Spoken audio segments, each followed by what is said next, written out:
بسم اللہ الرحمن الرحیم۔ امر بالمعروف و نہی عن المنکر اللہ کا حکم ہے قرآن میں۔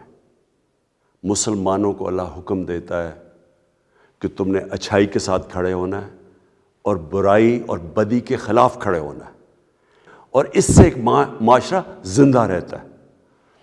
کھلے عام ساری عوام کے سامنے اس ملک میں ڈاکوؤں کا ٹولہ جو 30 سال سے اس ملک کو لوٹ رہا ہے، کرپشن کر رہا ہے، پیسے باہر بھیج رہا ہے، اس نے اکٹھے ہو کے پبلک ریپرزینٹیوز یعنی پبلک کے نمائندے جو پارلیمنٹیرینز ہوتے ہیں، ان کی ضمیر کی قیمتیں لگائی ہیں، ان کو خرید رہے ہیں، کھلے عام خرید رہے ہیں۔ میں یہ چاہتا ہوں کہ ساری میری قوم 27 تاریخ کو میرے ساتھ نکلے، صرف ایک پیغام دینے کے لیے کہ ہم بدی کے ساتھ نہیں ہیں، ہم بدی کے خلاف ہیں۔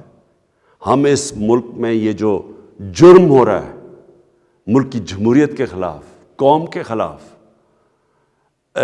عوام کے خلاف، کہ آپ چوری کے پیسے سے پبلک کے نمائندوں کے ضمیر خرید رہے ہو، قوم اس کے خلاف ہے۔ اور میں چاہتا ہوں کہ قوم نکلے میرے ساتھ 27 تاریخ کو، اور سارے پاکستان کو پتہ ہونا چاہیے کہ آگے سے کسی کی جرأت نہیں ہونی چاہیے کہ اس طرح ہارس ٹریڈنگ کر کے اس ملک کی جمہوریت کو اور قوم کو نقصان پہنچائے۔ شکریہ۔